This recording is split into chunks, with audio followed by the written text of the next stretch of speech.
அண்ணா, இப்ப சீமானன் அவர்கள் சிபிஐ விசாரிப்பது மாநில தன்னாட்சிக்கு எதிராக இருக்குண்ணா. இப்ப சீமானன் ஏன் பதட்டப்படுறாருன்னு தெரியல. நம்முடைய மாண்புமிகு தமிழகத்தினுடைய முதலமைச்சர் ஐயா ஸ்டாலின் அவர்கள் எத்தனை முறை சிபிஐ வழக்கு கேட்டிருக்காரு, நான் பட்டியல் போடுற கேளுங்கண்ணா. குட்கா வழக்கு சிபிஐ கேட்டார், அப்ப எதிர்க்கட்சி தலைவராக இருந்த ஐயா ஸ்டாலின் அவர்கள். தூத்துக்குடி துப்பாக்கி சூட்டு சிபிஐ வழக்கு கேட்டாங்க, அன்னைக்கு எதிர்க்கட்சி தலைவராக இருந்த ஸ்டாலின் ஐயா. மௌலிவாக்கத்துல ஒரு பில்டிங் இடிஞ்சு கீழே விழுந்த பொழுது அப்போதும் சிபிஐ விசாரணை வேண்டும் என்று எதிர்க்கட்சி தலைவராக இருந்த ஐயா ஸ்டாலின் அவங்க கேட்டாங்க. ஹைவே டெண்டர்ல ஒரு ஊழல் நடந்திருப்பதாக எதிர்க்கட்சி தலைவராக இருந்த ஐயா ஸ்டாலின் அவர்கள் சிபிஐ விசாரணை கேட்டாங்க. இதெல்லாம் எதிர்க்கட்சி தலைவராக இருந்த பொழுது சிபிஐ விசாரணை வேண்டும் வேண்டும் வேண்டும் என்று தமிழகத்தில் ஐயா ஸ்டாலின் அவர்கள் கூறியது. அப்ப அண்ணன் சீமான் அவர்கள் ஏன் கருத்து சொல்லல? அப்ப தன்னாட்சிக்கு எதிராக இல்லையா? அதனால் நான் சீமான் அவர்களை எப்பொழுதுமே நான் சொல்லியிருக்கின்றேன், அரசியல் தலைவராக மதிக்கின்றேன். இந்த விஷயத்தை பொறுத்தவரை தமிழகத்தில் எஸ்ஐடி ஒரு பக்கம், முன்னாள் நீதியரசர் தலைமையில் ஒரு நபர் ஆணையம் ஒரு பக்கம் இருக்கும் பொழுது மக்கள் நிறைய கேள்விகள் கேட்கிறாங்க.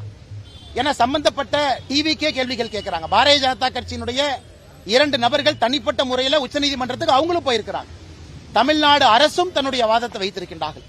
எல்லாவற்றையும் சேர்த்து எனக்கு CBI monitored by a retired Supreme Court judge assisted by 2 IPS officers not born in Tamil Nadu but belonging to Tamil Nadu cadre.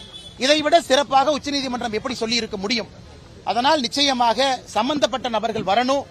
எதிர்க்கட்சியாக இருக்கும் பொழுது திமுக சிபிஐ வேண்டும் என்று சொன்னவர்கள் ஆளும் கட்சியாக இருக்கும்போது ஏன் வேண்டாங்கிறாங்க? இதே 2023 ஆகஸ்ட் மாசத்துல தான், ஜூலை ஆகஸ்ட்ல தான் சிபிஐக்கு கொடுத்திருக்கக்கூடிய அதிகாரத்தை வித்ட்ரா பண்ணாங்க. ஏன் வித்ட்ரா பண்ணாங்க? இதற்கு முன்பு கலைஞர் கருணாநிதி அவர்கள் இருக்கும் பொழுது அதிகாரத்தை வித்ட்ரா பண்ணலையே. அப்பெல்லாம் ஜெனரல் கன்சென்ட் இருந்துச்சுல்ல. இவங்க 2023 தானே ஜெனரல் கன்சென்ட் வித்ட்ரா பண்ணாங்க. அதன் பிறகு இதே முதலமைச்சர் அவர்கள் அஜித்குமார் மர்டர் கேஸ் சிபிஐ கொடுக்கலையா? கொடுத்தாரு. ஏன்? யாரோ 2 போலீஸ்காரங்க தானே மாற்றாங்க, நமக்கு என்னன்னு கொடுத்தாரு. இதே முதலமைச்சர் அவர்கள் சிபிஐக்கு ஜெனரல் கன்சென்ட் வித்ட்ரா பண்ண பிறகு அஜித்குமாரனுடைய வழக்க சிபிஐ கொடுத்தாங்க.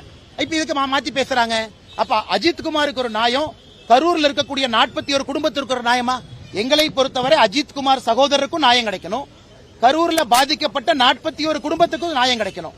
அப்ப ஒருவருக்கு சிபிஐ, மற்றொருக்கு சிபிஐ இல்லைன்னா என்னங்க நியாயம்? அதனால் இதை அரசியல் செய்வது நாங்களா, தமிழகத்தினுடைய முதலமைச்சர் ஐயா ஸ்டாலின் அவர்களா?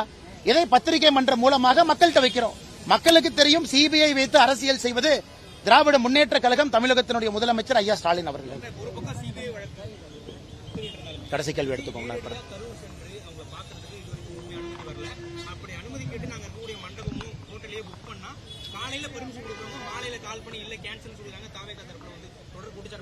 அண்ணா நீங்க ஒரு விஷயம், அண்ணா ஒரு விஷயத்தை புரிஞ்சுக்கங்க.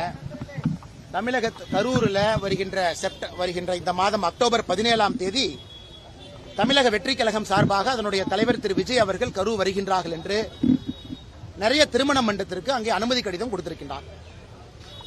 நம்முடைய கட்சியை சார்ந்த திருமண மண்டபத்தும் கொடுத்திருக்கிறாங்க. அந்த நபர் போன் பண்ணி கேட்டார், அண்ணே கொடுக்கலாமா வேண்டாமா? நாங்க சொன்ன, அண்ணே இங்க பாருங்க, இது கட்சிக்கு இதுக்கும் சம்பந்தம் இல்லை. நீங்க தனியா திருமண மண்டபம் நடத்துறீங்க, அதை வாடகைக்கு கொடுக்குறீங்க, யார் வந்து கேட்கறாங்களோ கொடுங்க. அதான் பாரதிய ஜனதா கட்சி கொடுத்தவரை நிலைப்பாடு.